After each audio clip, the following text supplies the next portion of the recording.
सध्या शेतकरी शेती जमीन परत नाही, उद्योगधंदा कोणता बी तुम्ही उद्योग करा, शेळी पालन करा, कोणता बी सध्या जमिनीवर राहणं चालतं, जगणं सोपं नाही. जमिनीवर नुसतं जगणं सोपं नाही, किती जमीन असू नये. मग लोकांना काही खोटच वाटतं, पण आपल्याला जे आहे ते कसं आहे, आपल्या कानाला धरून कवा आपल्याला दर लागली, कवा म्हणजे कानाला धरायची गरज नाही, जेव्हा तुम्हाला दर लागून तेव्हा फोन करायचा, लगेच पैसा लगेच पैसा. एटीएम सारखं नोकरीपेक्षा हे भारी, नोकरीपेक्षा बाहेर नोकरीपेक्षा भारी. तुम्ही आज समाधानीत म्हणा. आपण समाधानी, नोकरीपेक्षा कंटाळा येतो मस्त. पण आता काहीतरी का पोटा करता म्हणजे आपल्या पुढे लेकरा बा करता कंटाळा येत नाही. असं शहर असतं डबल मजली, तसं आम्ही काय करता स्पेशल आमच्या शहराला एवढं म्हणजे शहरा खाली राहत्या, पण कर आम्ही लहानपणी मायनाक सवस्त आपलं जाईत कोणी गोष्टी समजा चालल्यात. फक्त ही पळ होती बा.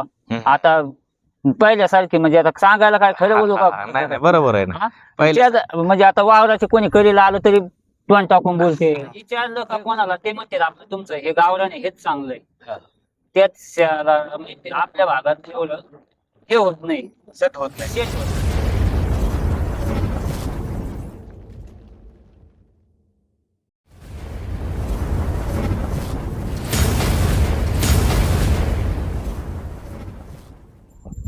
नमस्कार शेतकरी मित्रांनो, स्वागत आहे आपलं आपल्या एका नवीन व्हिडिओमध्ये.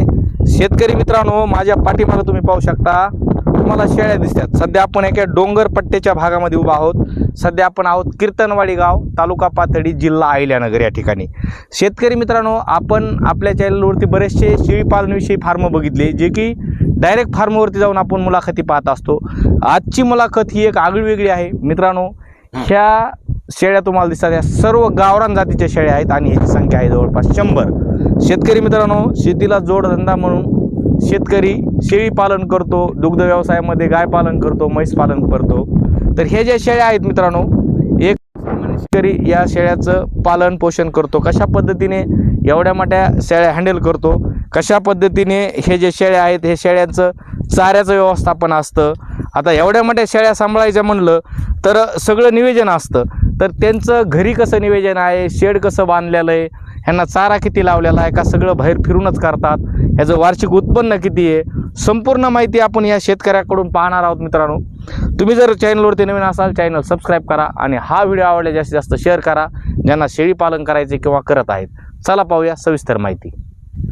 नमस्कार सर. नमस्कार सर. प्रथमतः स्वागत आहे आपलं आपल्या चॅनलवरती. आपला परिचय द्या.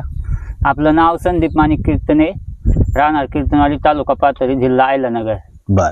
आता सर मी बघतोय तुमच्याकडे जवळपास लहान मोठ्या 100 शेळ्यात, आणि हे जे शेळ्यात सर्व गावरानच आहेत का? हा, सर्व गावरानच्या. बर.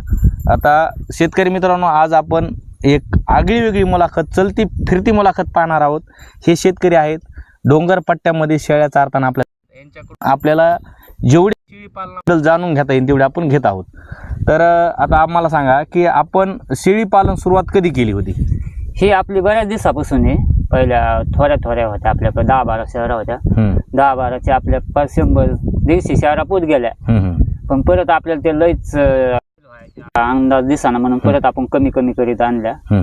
तर आता सध्या 100. आपण सांगत होतात तुमचं 12वी शिक्षण झालं आणि जमीन तुमच्याकडे 17-18 एकर आहे, तरी पण तुम्ही शेळी पालन सुरुवात केली. एक प्रश्न होता की हे सुरुवातीच्या 10 शेळ्या तुम्ही कुठून खरेदी केल्या होत्या? ह्या शेळ्या आपण आपल्याला मामाने 2 शेळ्या दिल्या. त्याच्यात शेळ्या होत घरच्या आपल्या 2-3 होत्या, 5-6 होत्या. त्याच्या शेळ्या झाल्या. म्हणजे घरच्या काही 5-6 मामाने काही दिले? बर. आता तुम्ही ह्या शेळ्यांसाठी, आता शेळी पालन म्हणलं की त्याला खाद्य लागतं, तुम्ही नियोजन कसं केलं खाद्याचं? आपलं खाद्याचं नियोजन आपल्याला जसं रानात आपण मोकळ्याच फिरतो सध्या रानाने, जसे रानं मोकळे होते तसे मग खाली रानाने सध्या पाऊस काळात डोंगरात, आणि मग जे जर मोकळं दिसन तिथं फिरत्या शहरात आपल्या बंदिस्त नाही. आणि जर आपल्याला लईच चाऱ्याचा तपळ दिसली तर आपण घरी उलसा मकाची कुटी वगैरे, भुसा वाळ्याला, तुरीचा भुसा वगैरे टाकतो. पण असं जास्त चारा वगैरे काही केलेलं नाही? जादा चारा वगैरे काय नाही. बरं, ऍडजस्ट होतं काही सगळं आता? हा, होतं. 2-4 घरचे माणसं काही पाहतात, आपण काही बघायचं. बरं. ह्यांच्यासाठी काही शेड वगैरे केलेलं आहे का? शेतकरी मित्रांनो पहा, इकडं संपूर्ण असं मुक्त संचारमध्ये पूर्णपणे हे फिरतं शेळी पालन. इकडं जर बघितलं, बऱ्याच शेतकऱ्यांना वाटतं की शेळी पालन करणं सोपं आहे, शेळी पालन करणं सोपं आहे बी, पण अवघड आहे तितकं. इकडे जर बघितलं एवढ्या मोठ्या 100 शेळ्या सांभाळणं म्हणजे जोक नाही. बरं काय सांगता ना, बरं आता तुम्ही सांगितलं तुमच्याकडे चारा वगैरे तर काही नाही, तिकडे बघून सांग, तुमच्याकडे चारा वगैरे तर काही नाही. हा आता तुम्ही नाही, सगळं आपल्याकडे भरपूर चारा आहे, पण आपण फिरत्या शहर असल्यामुळे यांना एवढा चारा वगैरे काय लागायची. म्हणजे घरी टाकीत नाही तर दररोज सोडतात. हा सोडतो आपण. बरं. आणि उली तिली का आपल्याला आपट दिसली तर आपण घरी टाकतो. मग घरी बी एखाद दिवस बांधतात. हा म्हणजे टाकतो आपल्या रानातून गेल्या का घरी बी गव्हाणी आहे आपल्याकडे. शेड आहे चांगलं 50 पात्र्याचं. 50 पात्र्यात शेड आहे का? शेडला किती खर्च केलेला आपण? शेडला आपण सध्या याच्यावर हे केलेलं आहे, आपलं पोल रविलेले आहेत. लाईक हाय फाय नाही हाणलं आपलं, गरिबी लायकी हाणलेलं आहे. तर पोलवर पत्रे टाकलेले आहेत, त्या साईडने तार कंपन लावलेली आहे. आता तुम्ही सांगितलं की तुमच्याकडे शेड आहे, शेडला तुम्ही किती खर्च केलेला आहे? शेडला नाही का आपण खर्च म्हणजे पत्रे विकत घेतले आणि तरी बी 2-1 लाख रुपये खर्च केला असं. म्हणजे आपण टिपून नाही तुला, पण 2-1 लाख रुपये 2-1 लाख रुपये समजा खर्च झाला. हा बरं. आता हे जे शेळ्या आहेत, आता 100 शेळ्यांना म्हणलं तुम्ही सांगितलं की बाहेरून फिरतात, पण ह्यांना खुराक वगैरे घरी काय पेंट वगैरे? हा टाकतो ना, मका आहे मका भरून टाकतो, परत गहू टाकतो भरून, पेंट टाकतो शेंगदाणा पेंट. याचं टायमिंग कसं असतं टाकण्याचं? टाइम का आम्ही रानातून गेलो फिरून गेल्या का घरी संध्याकाळी जेवढ्या येलेल्या बाहेर काढायच्या, बाकीच्या आतमध्ये घालायच्या शेडमध्ये, आणि येलेल्या खुराक चारायचा मका वगैरे पेंट वगैरे आपल्याला जशी आपली पद्धत असेल तशी. आता ह्या 100 शेळ्यांना संध्याकाळी बांधता का असं मोकळं सोडलेलं असतं? जेवढ्या येलेल्या तेवढ्या बाहेर बांधतो, आणि जेवढ्या गाभण्यात खाट्यात त्या आतमध्ये मोकळ्याच कोंडीत होत. बरं. आता बरेचसे शेतकरी म्हणते तर शेळी पालन परवडत नाही, शेळ्यांना लय आजार असते. तर बरं तसं काय अनुभव आला का तुम्हाला? आपल्याला गावरान शेळीला 1 साल आलता आपल्याकडे बी आजार, आपण काही तसं म्हणायचं नाही, पण एकदाच गावरान शेळीला एवढा आजार येत नाही. आणि ह्या दुसऱ्या जातीच्या शहर आहेत का बिट्टल वगैरे हे म्हणतात, त्यांना आजार ज्यादा राहतो. आपल्या गावरान शेळीला आपल्याला आपण आता 20-30 वर्ष झाले शहरा पालन आहेत, म्हणजे आपल्या वडीला पहिल्याने वडिलाकडे होत्या 10-15 म्हणजे 20 वर्ष अनुभव आहे. पण आपल्याला 1च साला अनुभव आला की 1च साला आपल्याला आजार आला गावरान शेळीला, तेव्हा आपल्या शहरा बऱ्याच वायाला गेल्या. किती गेल्या तरी 30 शेळी वायाला गेली आपली. काय झालं नेमकं शेळ्यांना? शहरांना 1-2 दिवस दुःख खात नसायच्या, लगेच मरून परत केवढा मोठा लेला. मग तुम्हाला नाही का वाटलं की आपण शेळी पालन बंद करावं, आता हे असं लॉस व्हायला लागलाय? नाही, आता शेळी तुली तिली चालूच असतं, कोणत्या बी क्षेत्रात तुली तिली, शेतीत असो कोणत्या धंद्यात असो, उली तुली मर्द येतच असते, लॉस असतोच. कोणत्या क्षेत्रात असं लॉस हे नाही म्हणून नाही. मग आपण तशाच काही गेल्या आपल्या वायाला, पण आपण तसंच चालू जोडधंदा म्हणून आपल्या शेतीला जोडधंदा म्हणून चालू ठेवला. आता आपण तुम्ही सांगितलं की कुठं बी मरझड, तुम्ही सांगितलं की मरझड कुठल्या बी व्यवसायामध्ये समजा थोडा रंपातवाटा असतोच. आता तुमचा अनुभव तुम्ही खरा शेअर केला, पण आता ह्या 100 शेळ्यामधून जवळपास वर्षाला तुम्हाला किती पिल्ले तयार होतात बरं? पिल्ले होय आपल्या 14-15 महिन्यातून 2दा शेळ्या येतात आमच्या. 15 महिन्यात 2दा धरायच्याच.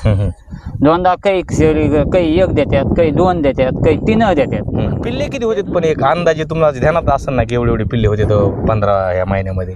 15 महिन्यामध्ये तसे पिल्ले हिशोब केला तर आपण तसा हिशोब केला तर लय होते.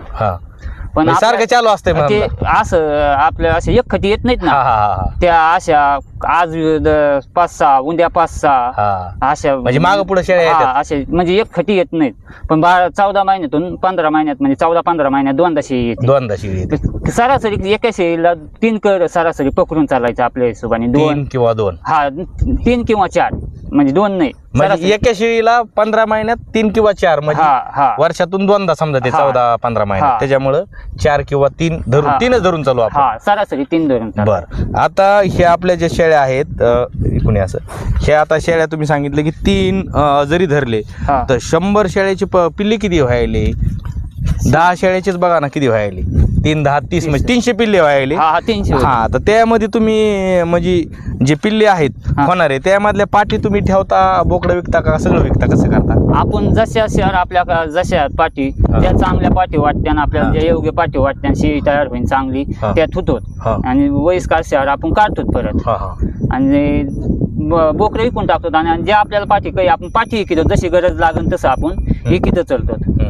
आता तुम्ही सांगितलं की तुम्ही बोकडं विकता, पाठी ठेवता किंवा जे अशा थोड्या वाटलं वयस्कर ते विकतात.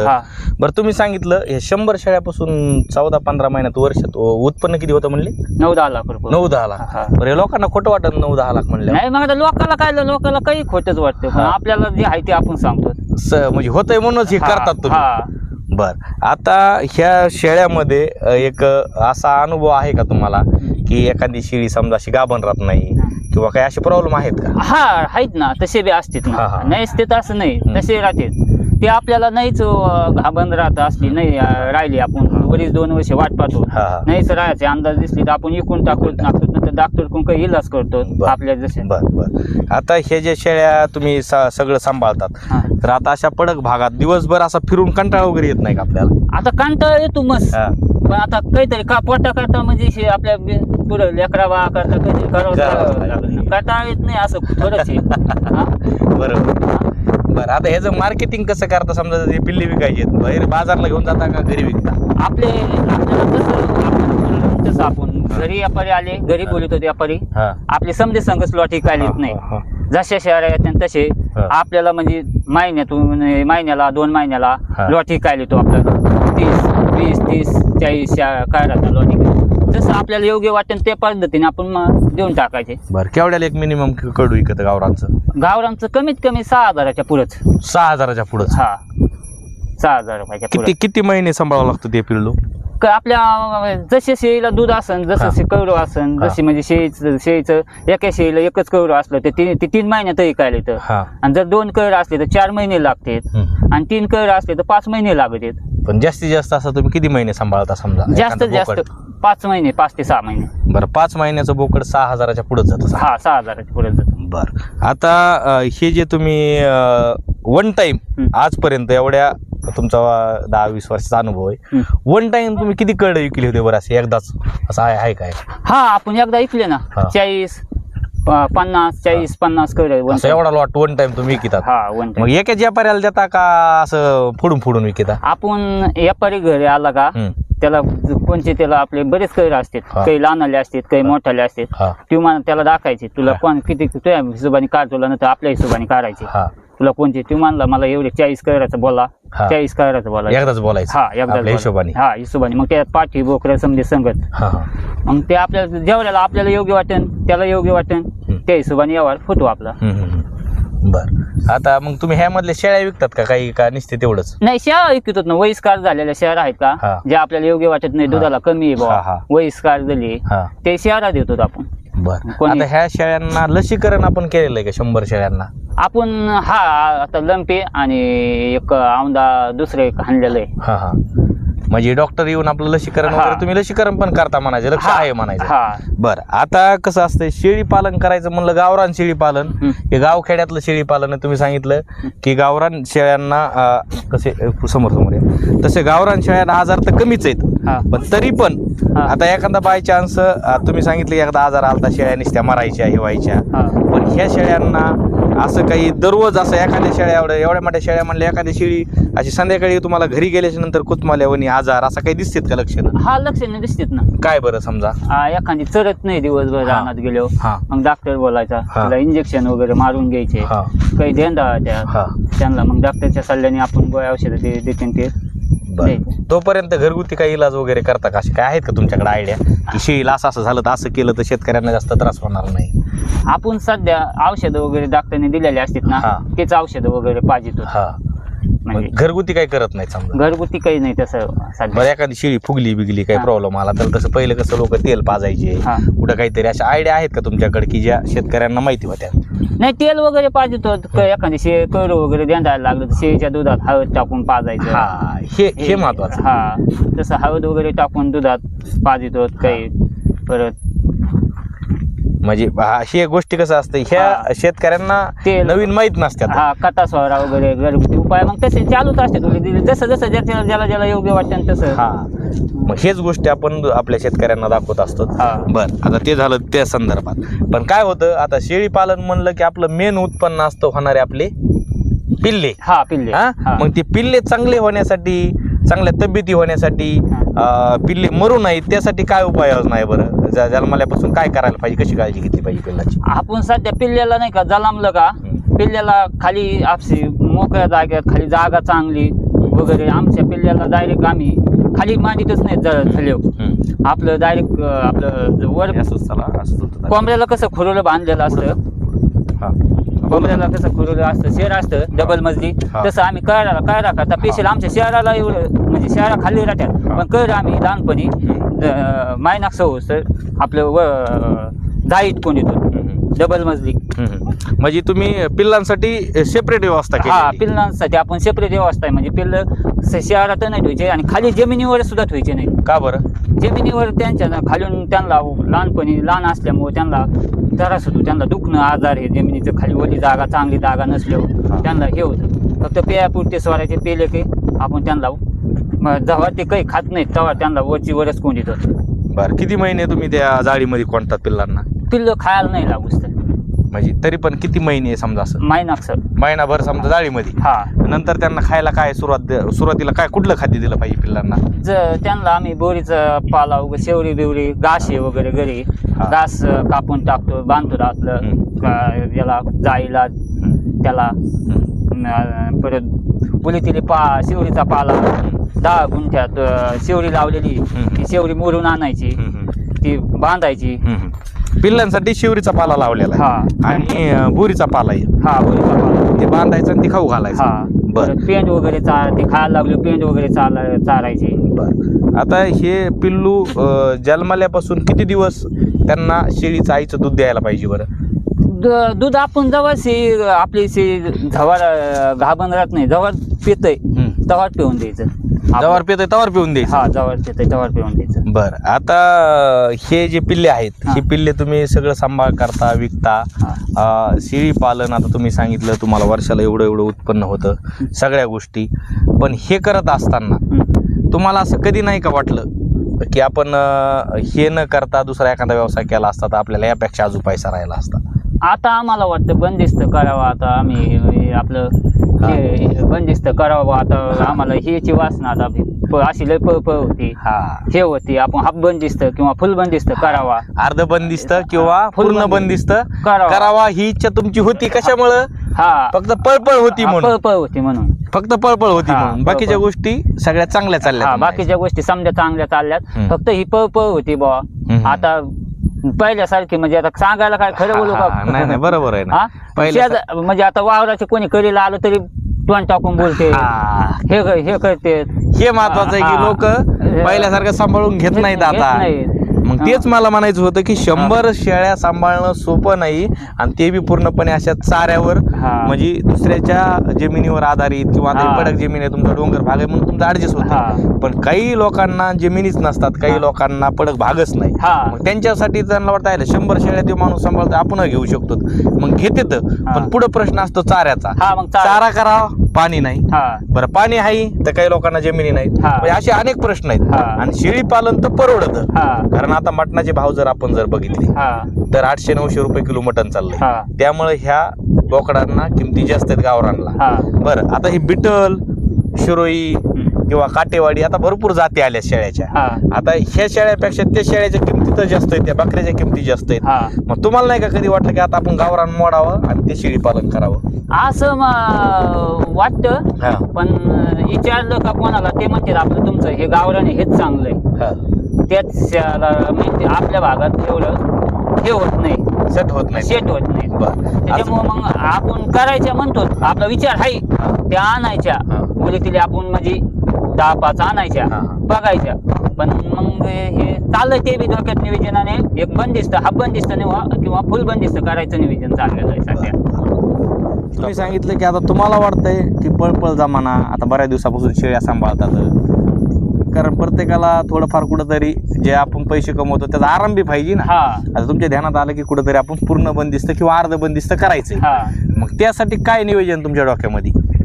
शेड वगैरे बांधायचं, गव्हाणी वगैरे करायच्या, पिल्ला व्यवस्थापन करायची बाबा. आता आपलं शहराला पहिल्यापेक्षा थोडं वेगळं करायचं. काय वेगळं, काय नेमकं काय कसं नियोजन? आता शेर आपलं शेर बीर बांधायचं, गव्हाणी वगैरे करायच्या, घरचा चारा करायचा शहराला, हा. घरचं म्हणजे उली तिली म्हणजे घरचं बरंच करायचं, तुरीचं बोस, कारबा वगैरे काय मका गिनी गव्हात जे शेळ्यांना खायला लागते ते चारे वगैरे लावायचे, हा शेड चांगलं करायचं, गव्हाणी करायची, नियोजन चालू आहे हा तुमचं? चालू आहे नियोजन. बरं, आता भविष्यामध्ये 100 शेळ्याच्या पुढे जायचं का एवढं स्टॉप करायचं कसं? सध्या शहराचं भविष्य सध्या एवढंच आहे, लय मोठे शहर असल्यावर बी तारामळ होते. हे महत्वाचे प्रश्न. हा जास्त शेळ्या असल्या की तारांबळ होती, हा म्हणून 100च्या पुढे जायचं नाही. नाही 100च्या पुढे. 100लाच त्रास होत असं. हा 100लाच तारात होतो. बर, आता एवढ्या मोठ्या शेळ्या म्हणल्याच्या नंतर एकट्या माणसाचं हे काम नाही. नाही नाही आता एकदम. तुमचं घरी तुम्हाला कोण कोण मदत करतं बरं? घरी आई वडील हा. भाव हा, मालकीन हा. हे समजे घरी करायचं वगैरे, आपण रानात घेऊन आलो ती कर वगैरे पाहते. बघते समजा हा. त्यांना पाणी ठेवणं, हा. चारा बांधणं. हा घरी गेल्याच्या नंतर पेंड वगैरे ठेवायला ह्याला त्याला समजा सगळं. हा बरं, हे तुमचा दिनक्रम कसा असतो बरं? सकाळी किती वाजता सोडता, कसं चालता? सकाळी 9-10ला सोडायच्या, संध्याकाळी 5-6ला घेऊन जायचं डेली. गेली. बरं, एखादबार असा समजा आता ह्या वेळेस तर पाऊसच नाही, हा पण पाऊस काळ जर असला डेली हा कंटिन्यू असा दिवसभर पाऊस लागून राहिला तर मग शेळ्या सोडतात का? कसं कसं नियोजन असतं? हा तेवढ्या थोडा टाइम पाऊस उगायला तर सोडतो रानात. एखादबार दिवसभरच राहिला तर पाऊस मग काय नाही तसंच, घरीच खायला टाका, हा घरी खायला टाकायचं. थोडंफार जे चारा हा आहे. ते चालेल. गव्हाणी वगैरे. आता हे जे नवीन शेळी पालक आहेत किंवा एखाद्या शेतकऱ्यांना शेतीला जोडधंदा करायचा आहे, हा त्यांना माहिती नसते, पण त्यांना तुमच्यासारख्याचं बघून शेळ्यामध्ये पैसा आहे, बोकडं लय महाग विकतात, हे असं डोक्यात येतं शेतकऱ्याच्या. समजा खरं- त्यांच्यासाठी काय सांगतात बरं? समजा खरंय हं, त्यांना फक्त लोकांचे बोलणे हं. आणि त्यांना असं फुल मोकळं भान दिसतं म्हणलं का हा, ते करायला लगेच नाही राहिलं सर. म्हणजे पूर्ण बंदिस्त करायला लागेल. नाही पूर्ण खुल्लं शेअर हा हा करायला लगेच नाही राहिलं. आता लोक बोलत आहेत हा हा पहिल्यासारखी, पहिला जमाना राहिला नाही. म्हणजे आता- असं फिरतं करायला जमत नाही, हा. तुम्ही एका जागेवर करू शकता, एका जागेवर बिनधास्त बंदिस्त करू शकता. हा बर, म्हणजे ते आहे. हा. पण त्यांच्यासाठी काय सल्ला देतात? किती शेळ्यापासून सुरुवात करायला पाहिजे, कसं नियोजन असलं पाहिजे? आपलं 10 शहरापासून सुरू केलं तरी बी त्यांना जसं योग्य वाटेल तसं हा हा त्यांनी त्यांच्या याने केलं तरी काही अडचण नाही. म्हणजे आपण 10 शेळ्यापासून सुरुवात केली चांगली. हा बरं. आता ह्यामध्ये तुमच्याकडे ब्रीडर पण आहे, जे बोकड गावरानाचं आहे का इतर जाती? नाही आपल्याकडे गावला. गावरानाचं. हा आता ते बोकड तुम्ही एवढे 100 शेळ्यामध्ये किती बोकड आहेत तुमच्याकडे समजा अशी शेळ्यांना लागवडीसाठी ठेवलेली? आपल्याकडे 3 आहे. 3 आहेत. हा 100 शेळ्याला 3 बोकडं. बघा शेतकरी मित्रांनो, 100 शेळ्यासाठी 3 बोकडं. ही माहिती खरी असेल शेतकरी किती तळमळीने सांगतोय की आता पाहिल्यासारखं राहिलं नाही, एवढ्या मोठ्या शेळ्या घेऊन फिरून त्याला करायचे ते पण दिसत करू शकता, सगळं नियोजन करा तरी परवडतं. त्यांना वाटतं कुठंतरी शिरवावं, घरी मस्त शेड करावं, शेतीत चारा करावा, या सगळ्या गोष्टी करून त्यांचं नियोजन सुरू आहे. त्यांनी सांगितलं जे आम्हाला खरं वाटतं, जे परवडतं तेच त्यांनी सांगितलं. किती म्हणले उत्पन्न? किती म्हणले तुम्ही? 9-10 लाख. 9-10 लाख रुपये कुणाला भेटते तुम्हाला सांगा बरं तुम्ही? शेतकरी माणूस 12वी झालेली आहे, शिक्षण करून एखाद्या कंपनीमध्ये म्हणा कुठं म्हणा समजा गेला असतं, चांगली बी नोकरी भेटली असती, ते तर चांगलंच आहे शिक्षण घेऊन, पण त्यांनी लगेच ओळख केलं की आपल्याला आता 12वी झाली, आपण आपले हे धंदा व्यवसाय हे निवडायला पाहिजे. शेळी पालन आम्ही त्यासाठी सांगतो की शेळी पालन व्यवसाय शेतकऱ्यांसाठी, शेतीला जोडधंदा चांगला आहे, किंवा ज्यांना जमीन नाही त्यांच्याकडे असा पडक भाग असेल तेही लोक हे करू शकतात. बरं, अजून काय अनुभव आहे बरं आपला शेळ्यांचा? की आता शेळी पालन तुम्ही सांगितलं की होतं सगळ्या गोष्टी, ह्याचं विक्री व्यवस्थापन तुम्ही सांगितलं, चाऱ्याचं सांगितलं, या अडचणी सांगितल्या, पण वर्षामध्ये एवढ्या 100 शेळ्यांना तुमचा मिनिमम खर्च किती होतो? चाऱ्याचा असेल किंवा ह्या दुखण्या पाण्याचा खर्च असेल, किती होतो एक अंदाजे? तरी आपला लाखभर रुपये धरून चालायचा. लाख रुपये खर्च होतोच. हा होतोच. बरं, आता ते लाख रुपये लाखाच्या तुम्ही पुढंच पण कमी नाही धरायचं. म्हणजे ते- आपण टिपून ठेवत नाहीत वगैरे काही, हा. पण लाखाच्या पुढंच खर्च धरून चालायचा. त्यांचा खुराक, त्यांना दवाखाना वगैरे, पेन करायला त्याला शहराला. बरं, आता तुम्ही सांगितलं 9 लाख रुपये उत्पन्न होतंय, खर्च बी होतोय त्याला. हा बरं, खरंच इमानदारीने सांगायचं, जमिनीपेक्षा शेळी पालन परवडतं का? तुम्हाला वाटतंय की जमीन परवडते? सध्या शेतकरी शेती जमीन परत नाही. उद्योगधंदा कोणचा बी तुम्ही उद्योग हा. करा, शेळी पालन करा, कोणचा बी. सध्या जमिनीवर राहणं सारखं जगणं सोपं नाही. जमिनीवर नुसतं जगणं सोपं नाही. किती जमीन असू द्या, नुसतं जमिनीवर जगणं सोपं नाही. बरं, काय प्रॉब्लेम आहेत बरं? काहीच खताची गोणी केवढ्याला झाली, बेच हे केवढ्याला झालंय, हे असा पाऊस येत नाही. काय आता माल वाहून जायला लागले हा. आणि काय करायचे आता आज गेलं 1,00,000-1,50,000 रुपये शेतीला खर्च झालाय. आता हे पाला गोळा करायचा का काय गोळा करायचं काय नाही आणि पुढे खर्चायचं काय. प्रश्नच आहे. हा आणि हे कसं आहे आपल्या कानाला धरून कवा आपल्याला नर लागली कवा म्हणजे कानाला धरायची गरज नाही. जेव्हा तुम्हाला नर लागून तेव्हा फोन करायचा लगेच पैसा. व्यापाऱ्याला फोन केला की लगेच पैसे. हा ATM लगेच सारखं. पैसा. एटीएम सारखं म्हणजे नोकरीपेक्षाही भारी. नोकरीपेक्षा हा, भारी. नोकरीपेक्षा भारी. तुम्ही आज समाधानीत हा म्हणा. आपण समाधानी नोकरीपेक्षा लय खास. तुम्ही सांगितलं की आता तुम्हाला बंदिस्त करायचं तुमचा प्लॅन आणि हे 10 खेड्यापासून शेतकऱ्यांनी सुरुवात करायला पाहिजे. बरं आता इथं जर बघितलं आपण त्या पट्ट्या तिकडं त्या 2 काकू इथं आता भरपूर शेळ्या सगळ्या जर शेळ्याचा विचार केला शेतकरी मित्रांनो सध्या ह्या आत्ता ह्या क्षेत्रामध्ये जे उभा आहे मी साहित्य बाबाच्या 10-20 आहेत. ते पलीकडे त्या मावशी त्यांच्या असत्यानं ते 40 खाली अजून जर बघितलं तिकडे एक खान दिसते जवळपास इथं 1000 एक शेळ्या आत्ता चरताना दिसतात. बरं काय सांगतात आपल्या गावामध्ये पालन करत आपल्या गावात 10-12 शेतकरी शेळ्या खांड आहेत म्हणायचं. शेळ्या सगळे असे डोंगरात चारी असं जास्त केले आपल्या इकडे आता महिन्यापासून रान आपल्याला सध्या पाऊस काळात वगैरे जागा असं तिथं नेऊन चालायच्या आणि खुल्या आपलं जसं दिवाळीच्या पुढे झालं का ऑटोमॅटिक आमच्या इकडचे क्षेत्र डोंगरवाडीचे रान मोकळे होत चलते. काय सल्ला देतात शेतकऱ्यांना? शेतकऱ्यांनी शेळी पालन आपल्याला समजायला चांगलं आहे. शेतीला जोडधंदा म्हणून चांगलं आहे. समजाने करायला केलं शेतीला जोडधंदा म्हणून तर करायला हा बरोबर. तुम्ही सांगितलं तुम्ही 10 लाख रुपये वर्षाला कमीता. बरं शेळ्याच्या जेव्हा असं काही एखादी गोष्ट केली का तुम्ही आता हे पैसे? आपण शेळ्याच्या जेव्हा 5-6 एकर जमीन घेतली. 5-6 एकर? हा 6 एकर जमीन घेतली आपण. 6 एकर? हा 6 एकर जमीन घेतली. काय खोटं काय बोलाय 6 एकर जमीन शहराच्या जीवावर घेतली. शेळ्याच्या जीव 6 एकर जमीन? हा 6 एकर जमीन घेतली. आश्चर्य आहे ना. 6 एकर जमीन घेतली पहिली समजा तुमची काय असं? हा पहिली होती. बरं किती एकर रुपये समजा कसं घेतलं असेल समजा जमीन कशी घेतली तुम्ही? जसं मार्केट भावाने मार्केट जसं आहे तसं त्यानुसार. पण 6 एकर जमीन तुम्ही शेळ्याच्या जीवा कमवली. हा 6 एकर जमीन म्हणजे शेळी पालन तर फायद्याचं आहेच पण तुमचं बी अनुभव आपण लोकांसोबत शेअर करत असतो. बरं आता हे शेळ्या तुम्ही चारता दिवसभर सगळं जेवणाचं याचं तुमचं कसं असतं नियोजन? जेवणाचं आपण घरून येतानाच पाण्याची बाटली डबा असा बांधून बागला पिशी. बघा शेतकरी मित्रांनो मस्त आहे बघा पाणी बिणी असं यामध्ये डबा एक बॅग काठी आणि असा पोशाख हे महाराष्ट्रातलं शेतकऱ्याचं शेतीला अवलंबून राहता एक उद्योग म्हणायला हरकत नाही. कारण कुठलीही इंडस्ट्री नाही कुठलाही कुठं खर्च केलेला नाही सुरुवातीला गुंतवणूक केलेली नाही. फक्त 10 शेळ्यापासून सुरू झालेला प्रवास आज 100 शेळ्यापर्यंत पोहोचलेला आहे. 100 शेळ्या आणि प्लस त्यांच्या डोक्यामध्ये अजून प्लॅन आहे की बंदिस्त करायचं चांगलं सुसज्ज असं शेड करायचं गव्हाणी करायच्या. कारण फिरून कंटाळा येतो. कारण आता पहिल्यासारखं राहिलं नाही जमिनी पडक जास्त राहिलं नाही त्यामुळं ह्या गोष्टीला फिरतं शेळी पालन जे आहे त्याला अडचणी खूप यायला लागल्यात असं ह्या शेतकऱ्याचं मत आहे. शेतीला जोडधंदा म्हणून शेळी पालन व्यवसाय तर चांगलाच आहे पण त्यांनी या शेळी पालनाच्या जीवावर जवळपास 6 एकर जमीन कमवलेली आहे. हे शेतकरी खरं सांगत असतो. ह्या शेतकऱ्यांनी 6 एकर जमीन या शेळी पालनाच्या जीवावर कमवली. मग का शेळी पालन भारी नाही?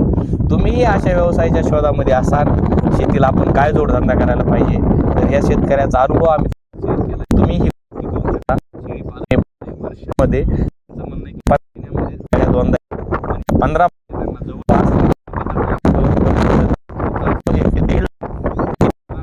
औषध पाण्याला समजा तुम्ही जर सांभाळायला जर तुम्हाला काही काम असेल समजा पुढे जायचं असेल तर शेळ्याचं तेल येतात किंवा भाव येतो. वडील तुमचे सगळे जर व्यवसायामध्ये दिलेत म्हणजे आम्हाला अडचण काही येत नाही. समजे शहराकडे